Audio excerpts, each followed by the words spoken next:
In January 1944, a signal arrived at Bletchley Park that would puzzle analysts for months. It wasn't a military message, nor an encrypted command from the German High Command. It was medical. A coded transmission believed to originate from Berlin, referencing dosage schedules and neurological symptoms. The name attached was one that immediately raised eyebrows: Dr. Theodor Morell, Adolf Hitler's personal physician. At first, the signal was dismissed as irrelevant, but that would soon change. Something about the Führer's health was being concealed, and the Allied forces were about to discover just how deep the secrecy went. Inside Bletchley Park's Block B, linguist and cryptanalyst Lieutenant Margaret Billinghurst studied the anomaly. The intercepted message contained odd references: tremors worsening, speech irregularity, and increased neuromuscular instability. These were not terms normally found in military context. Billinghurst's supervisor marked the message: medical, high priority. Around the same time in Washington, D.C., the OSS, America's wartime intelligence agency, was reviewing similar intercepts. A secret joint observation began, primarily spearheaded by British intelligence but supported by the U.S. 20th Signals Intelligence Detachment. Whispers were circulating in the Allied intelligence community. Something was wrong with Germany's leader. Informal reports from captured officers described Hitler's sudden fits of rage, trembling hands, and a stiffness in his left leg. A journal entry, later recovered from a junior officer within the Wehrmacht, read, "He grips the table not to steady papers, but himself." Could the dictator's health be deteriorating? And if so, was it altering the course of the war? During February 1944, the OSS authorized a classified review of known medical records from Hitler's early years. Old photographic evidence from meetings in 1940 showed subtle differences. His facial expressions, posture, and motion appeared increasingly rigid over time. U.S. Army Medical Corps specialist Dr. Lawrence Barton noted a potential diagnosis: Parkinsonian traits, progressive, likely concealed. Some theorized that Hitler's erratic military decisions, from halting General Guderian's advances to insisting on fixed defense lines, might have stemmed not only from ideology, but declining neurological function. The problem was that no one could prove it. Hitler's health was among the most tightly guarded secrets of the Third Reich. His personal physician, Theodor Morell, was rarely seen outside high command circles. Guards joked that he was the only man allowed to inject the Führer. Yet there were rumors among staff officers that Hitler depended heavily on a strange assortment of injections and pills, none of which were properly documented in official military logs. To confirm suspicions, British intelligence began tracing Morell's known movements using Luftwaffe flight records. They found that his travel patterns roughly corresponded with Hitler's major strategic meetings. Whenever the Führer was expected to make a crucial decision, Morell was nearby. It was as though his medical presence had become strategically necessary. A memo from the British War Office summarized it bluntly: "No general moves without a map. No Führer moves without his doctor." But Allied analysts faced a major obstacle. Why would German high command conceal a medical condition so fiercely? Some believed that revealing weakness in Hitler would collapse morale among German troops. Others suggested that internal conflicts within the Nazi command structure could erupt if Hitler's mental clarity was in question. A power struggle at the highest level. Goebbels, Himmler, Göring. Any one of them could have seized control if medical evidence had proven the Führer unfit. The stakes were enormous. If Allied intelligence could prove Hitler's deteriorating health, they might exploit it. Psychological warfare, propaganda, even accelerated offensive planning. In March 1944, a small group of analysts within the British Psychological Warfare Division drafted a plan titled Operation Mirror. Its goal was to test if Hitler's speech patterns and gestures from public broadcasts matched early signs of neurological decline. Analysts reviewed radio recordings and newsreels frame by frame, noting facial tics and slurred speech. A letter from one analyst read, "If our suspicions are correct, his war is not simply against the Allies, but against his own body." And then came the turning point. In late March, a secondary transmission was intercepted, again from Berlin, but this time more urgent. stabilizers ineffective. Recommending alternative amphetamine compound. The message was tagged as top secret and forwarded immediately to the OSS. This wasn't mere speculation. This was confirmation that Hitler's treatment was escalating. The Allies now wondered, what were they really trying to cure? And how long had this been hidden? The answers, they knew, were somewhere within Morell's notes. Notes that no one outside Hitler's most inner circle had ever seen. The deeper British intelligence dug, the more carefully guarded the messages became. It was no longer a matter of if Hitler's health was in question. It was now a matter of why. And more importantly, who wanted the truth buried? For months, analysts at Bletchley Park worked in silent determination, combing through German traffic logs in search of a pattern. In the spring of 1944, an anomaly emerged. Medical terms began to appear in encrypted transmissions between Berlin and forward command posts. They were not logistical or supply codes. Instead, there were references to coordination decline, unstable gait, and repeated mentions of neurological stimulation. Though no name was directly attached, British cryptanalysts believed they were reading fragments of Adolf Hitler's medical status. And if that was true, it meant the Nazi regime was hiding something far more fragile than ammunition stockpiles: the health of its leader. At Bletchley, the task was assigned to a joint unit, MI6 analysts and 2 OSS liaisons who had arrived from Washington. Among them was Captain William Avery, a former physician turned intelligence officer. He understood the gravity of what the medical language could imply. "You don't encrypt minor headaches," Avery reportedly said during one briefing. "Not at this level." The team began cross-referencing the transmissions with known travel patterns of Dr. Theodor Morell, Hitler's personal physician. Still, without full confirmation, they needed more. And time was running out. Across the Channel, Allied forces were preparing for Operation Overlord, the invasion of Normandy. The struggle was twofold. First, the codes were changing faster than usual, suggesting that German intelligence suspected someone was watching. Second, there was very little documentation regarding the Führer's health prior to the war. Almost no medical files from Hitler's early adult life had survived. OSS analysts scoured diplomatic records, old military academies, even obscure medical registrations from Austria. What they found was a trail of fragments, but none explaining why Morell appeared to treat Hitler almost hourly by 1944. To understand the doctor himself, the OSS reviewed testimonies from German POWs who had once served near the Führer bunker. One recalled, "When Morell entered the room, everyone looked away. We knew he carried something in those syringes that changed the air."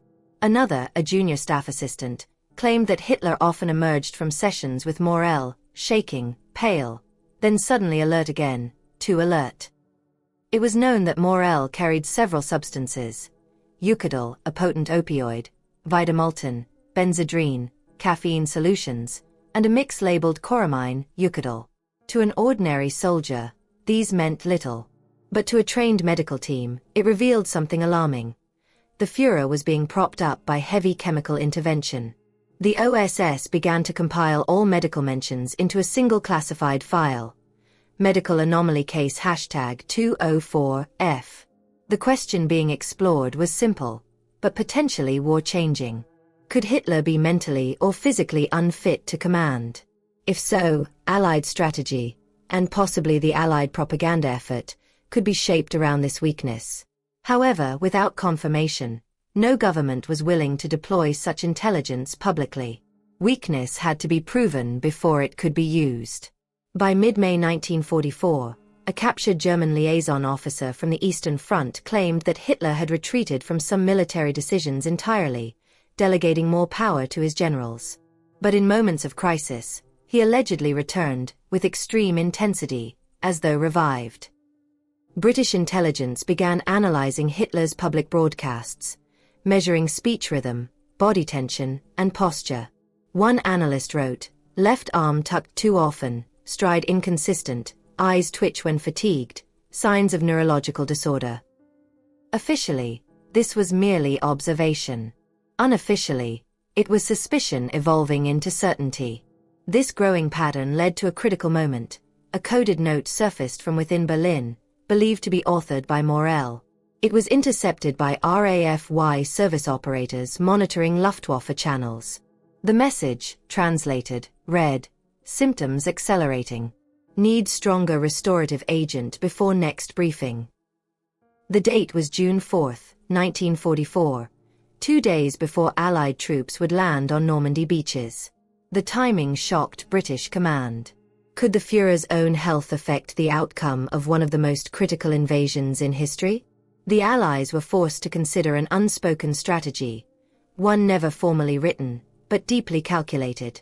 If Hitler was weakening, psychologically or neurologically, a prolonged conflict might deteriorate his judgment further.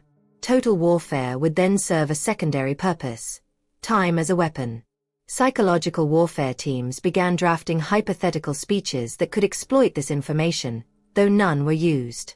Nothing was certain, but everything was possible.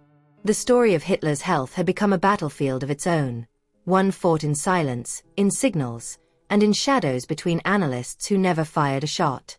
And while the world prepared for D-Day, one crucial question echoed through British intelligence: what happens to a nation when its leader can no longer lead? The answer, they believed, rested in notes that had yet to be found, notes hidden by the very doctor sworn to protect him. In the early hours of June 12, 1944, just 6 days after the first Allied boots touched the beaches of Normandy, a message arrived at the OSS headquarters in London that shifted the focus of an already complex war. A German officer, whose name was never officially recorded, had defected along the French coast, reportedly carrying information about Adolf Hitler's medical condition. His claim: the Führer was far sicker than anyone outside the Führerbunker could imagine. The defector's message was brief but startling: the diagnosis exists. Morell is hiding it.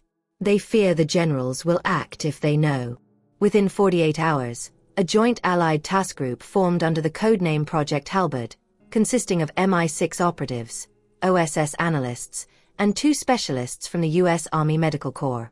Their mission was clear: locate any abandoned German field hospitals in Normandy that might contain records linked to Dr. Morell, or references to the supposed medical diagnosis that was being concealed.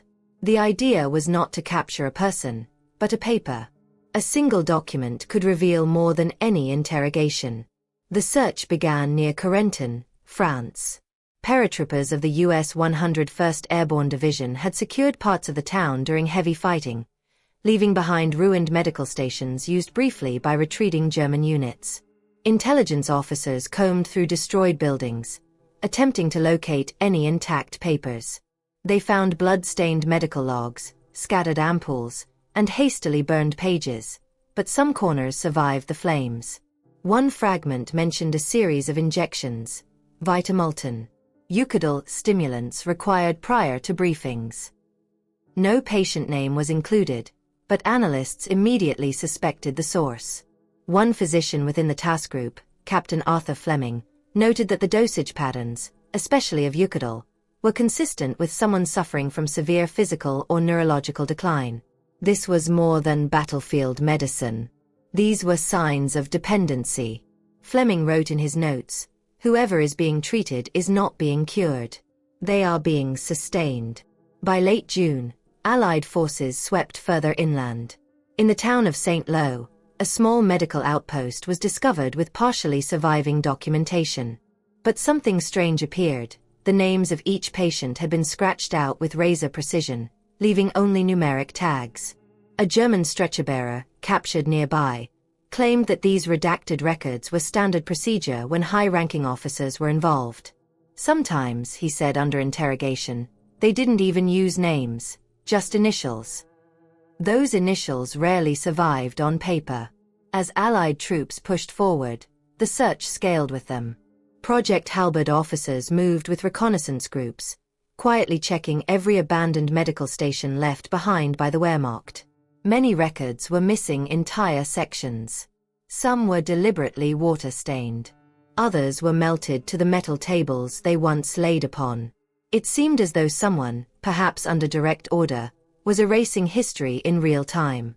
Yet the deeper they went, the stronger the suspicion became. They were closing in on something real. British analysts started searching for Morell's signature, any trace at all. Eventually, one nearly overlooked scrap contained 3 letters, TM, written in shorthand on a damaged treatment order. When presented to an OSS linguistic expert, he confirmed that such shorthand matched Morell's known notation style. It wasn't proof, but it was evidence. The reveal came from an unexpected source. A letter found in a half-burned satchel inside a destroyed German ambulance read, "He must be strengthened. The tremor worsens. Stimulants no longer last through meetings. The staff must not suspect. It cannot be made public." Though unsigned, the handwriting was eerily similar to known samples of Morell's correspondence from 1942. The diagnosis was still hidden, but the symptoms were becoming very clear. By July 1944, Allied intelligence believed they were closing in not only on the medical truth, but on the possibility that Hitler's inner circle feared his condition as much as the Allies did.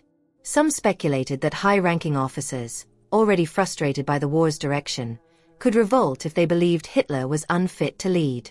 This led to a chilling question. Were some within the German command trying to prolong his strength, while others waited for him to fall? The team suspected that one final truth lay in the Führer bunker in Berlin. But getting there was nearly impossible, at least for now. Until then, all they could rely on were scraps, burned files, coded transmissions, and the chilling testimony of the German defector who started it all. He reportedly left the interrogation room with a final message: "Find the notes. When you do, you will understand why they were buried." And so, the search continued. Not for a weapon, but for a diagnosis. By August 1944, a new phase of investigation began, not in the trenches, but in laboratories and war rooms deep behind Allied lines. The scraps of medical evidence collected from Normandy were transported to a secured facility in London for expert review. Here, British intelligence assembled a special advisory team made up of neurologists and pharmacologists from the US Army Medical Corps, with one goal: to understand why Adolf Hitler was receiving such potent and unusual medication, and what it revealed about his health. The closer they looked, the more troubling the picture became. One of the leading analysts was Lieutenant Colonel Edward Hathaway, a neurologist who had studied Parkinson's disease. As he examined a fragment mentioning recurring injections, he reportedly muttered, "This is not treatment, this is containment." Major Susan Harcourt, a pharmacology expert from the OSS, listed each drug that had appeared across believed Morell-linked documents: Eucadol, Coramine, Benzedrine, Vidamultin, and even methamphetamine derivatives. One particular entry read, "Increased dosage before conferences. Tremor worsening. Speech becoming erratic." A consensus formed among the analysts: Hitler was not simply unwell, he was chemically sustained to function as a leader. Historical accounts reveal that Hitler rarely appeared in public after late 1943 without displaying signs of physical struggle.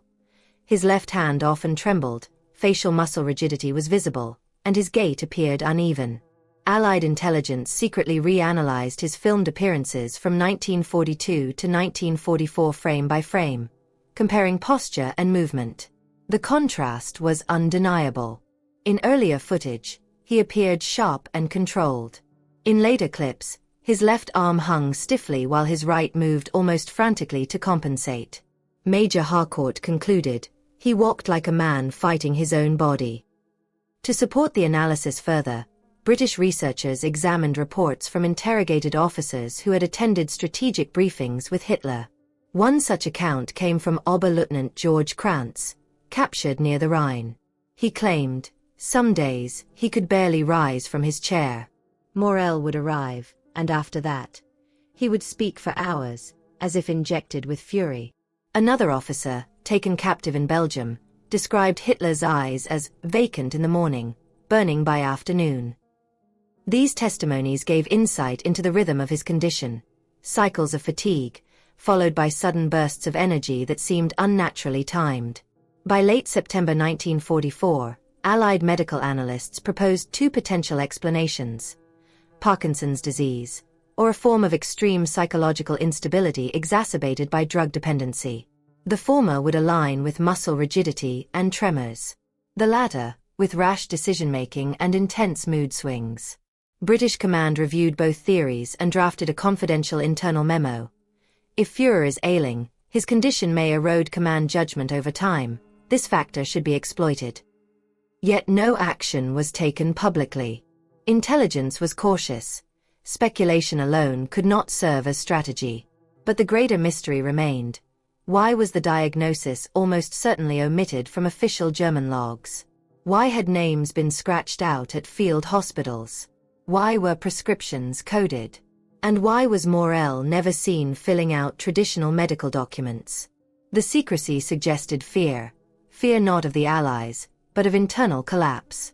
A sick leader could fracture the already strained upper ranks of the Nazi regime. Meanwhile, the Psychological Warfare Division began exploring a dangerous possibility. If Hitler's failing health could be confirmed, it might destabilize German morale. Broadcast messages could imply weakness without naming it directly. Brief propaganda scripts were tested. None aired. The evidence was still too incomplete, but growing. The debate was not whether Hitler was ill. It was whether his illness could end the war faster. Captain Harcourt wrote her assessment plainly.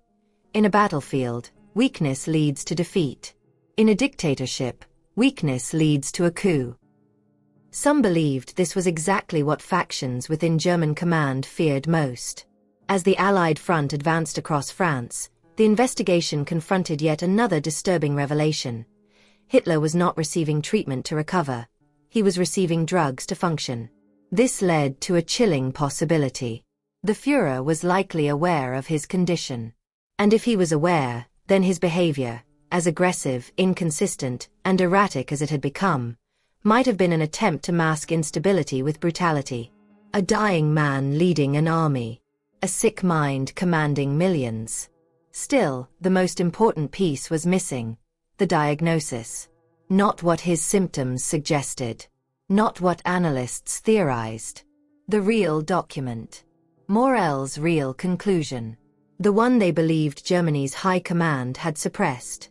Somewhere, in a bunker, or a burned archive, or a sealed medical cabinet, that handwritten truth existed. The Allied experts had seen enough to suspect what it was, but not enough to prove it. And until they found it, the war, and the mystery, would continue. April 1945. Berlin was crumbling. The Red Army was approaching from the east, tightening its grip street by street. Allied bombers roared overhead, and Nazi command posts were vanishing by the day. Inside the ruins of the Third Reich, panic set in. But amid the chaos, one order was allegedly passed through the upper ranks: eliminate sensitive medical documents, especially those belonging to Dr. Theodor Morel. The Führer bunker, where Adolf Hitler now spent nearly all his remaining days, became the final vault in a collapsing empire. If the diagnosis truly existed, this was where it would have been hidden, until the very last moment. According to Soviet reconnaissance reports, the bunker's medical room was small and heavily guarded. Morel reportedly carried his notes personally and rarely left Hitler's side unless ordered. But during the final days, witnesses claimed his access became limited. Some suggested he was falling out of favor. Others whispered that Hitler had begun questioning his methods, or feared that Morel knew too much. On April 22, 1945, one diary entry recovered after the war read simply, "He fears betrayal, but not from the generals. From the doctor." As German military units fractured, Soviet troops began closing around the Reich Chancellery. Among them was the USSR's 79th Rifle Corps, advancing from the east. A specialized SMERSH, Death to Spies unit was attached, tasked with gathering critical intelligence, including personal records from the Führer bunker. They were briefed on 3 targets: Hitler's communications logs, his bunker layout, and any personal medical records. Meanwhile, British and American intelligence were forced to operate indirectly. Only Soviet forces were in position to reach the documents first, and tensions between the Allies were already emerging. The OSS sent a coded message titled Operation Birchleaf, instructing contacts in the Soviet ranks to preserve anything tied to Hitler's physical and mental health. But once SMERSH received their own orders, Access became almost impossible. The final search for Morell's diagnosis was now in the hands of the Red Army, and the outcome would never fully be disclosed. When Soviet troops entered the bunker complex in late April, they found signs of rushed destruction.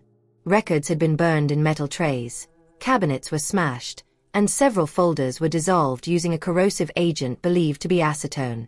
Only fragments survived: scribbled dosage notes, partial prescription lists, and quick memos written in haste. One note, reportedly signed TM, referenced tremors worsening, briefing too short, requires reinforcement. Its context was unclear, but its implications were chilling. According to post-war testimonies, Smersh recovered one box of partially burned medical pages. But what happened next remains uncertain. Some documents were allegedly taken to Moscow. Others, claimed by Soviet intelligence insiders, were never logged at all. British historian Michael Stoker later commented, "Whoever touched those papers first controlled history. And history may have been rewritten before ink even dried." What is known, however, is that Dr. Morell himself was dismissed from the bunker shortly before Hitler's death on April 30, 1945. He survived the war but refused to reveal full details about the Führer's condition. Interrogators from US intelligence questioned him extensively, yet he either avoided the truth or genuinely feared the consequences of speaking. The man who arguably knew Hitler's body better than any other human might have been the only one capable of confirming the diagnosis. But his testimony remained elusive, fragmented, incomplete. In the aftermath of Berlin's fall, disputes erupted between Allied powers. British investigators requested access to Soviet-captured medical files. The USSR refused. American intelligence tried negotiating through back channels, unsuccessfully. As the Iron Curtain began to descend, the medical mystery of Adolf Hitler's final months became part of a larger struggle: the fight for post-war influence. One British memorandum dated July 1945 captured the frustration perfectly. "We do not seek ideology. We seek accuracy. If illness governed decisions, then medicine must be treated as history." Yet the question remained: why hide the diagnosis now that the war was over? Was it a matter of embarrassment? Knowledge control? Or had the truth been so damning that even the victors feared its consequences? No full medical report from the Führer bunker has ever been publicly verified. No single sheet confirming the official diagnosis has ever surfaced. What survived were fragments, enough to raise suspicion, but never enough to confirm.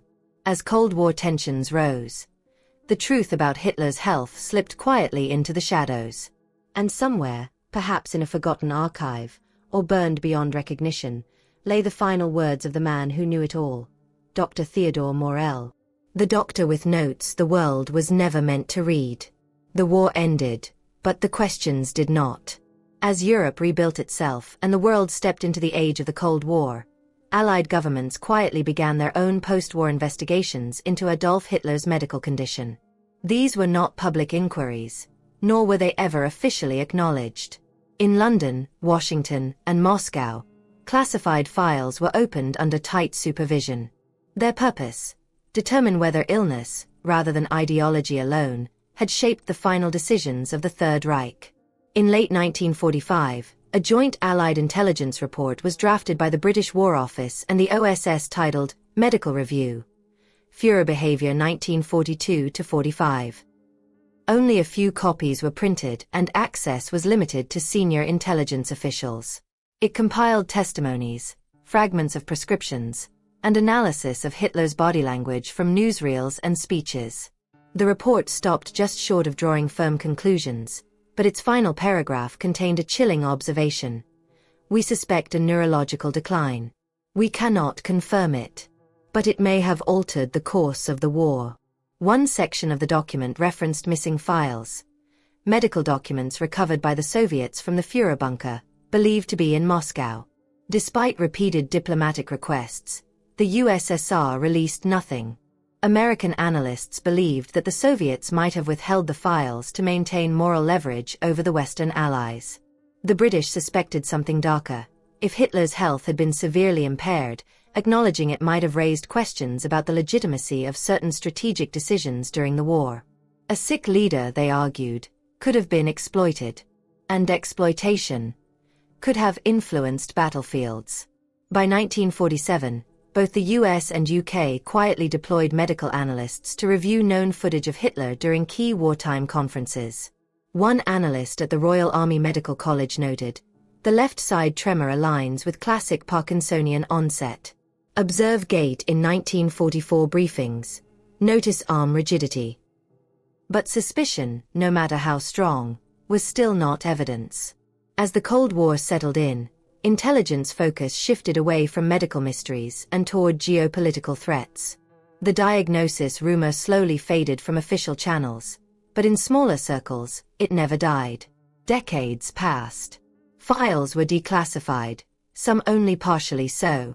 Historians and neurologists revisited the question. Was Adolf Hitler suffering from Parkinson's disease? Or perhaps bipolar disorder? Was he mentally declining as early as 1942?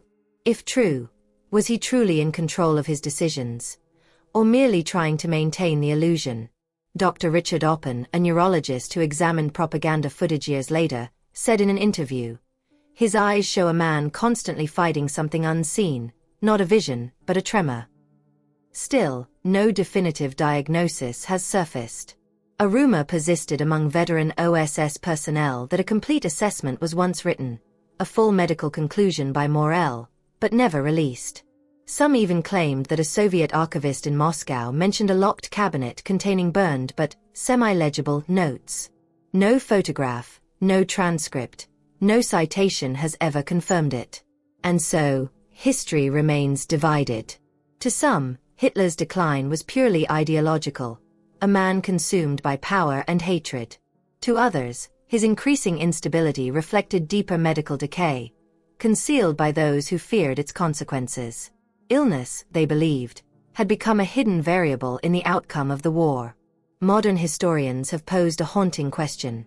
Had his condition been known earlier, would the war have ended sooner? Would officers have acted? Would battles have changed? In 2012, a retired researcher from the US National Archives, speaking anonymously, claimed that several missing pages from wartime medical intercepts were never lost, just never shown. He offered no proof. Only a sentence: "If you bury a diagnosis, you bury the truth." To this day, no full set of Morell's medical notes has been verified. Only fragments remain, scattered across archives, seized by intelligence services, and perhaps still guarded. The final answers may be hidden in Soviet vaults, private collections, or might have been destroyed forever in the flames of Berlin, April 1945. But what survives is the echo of a possibility, one that continues to shape historical debate. Was Adolf Hitler's final battle, not against the Allies, but against his own failing mind? The truth, it seems, was written once, by the doctor who knew everything, in notes the world was never meant to find.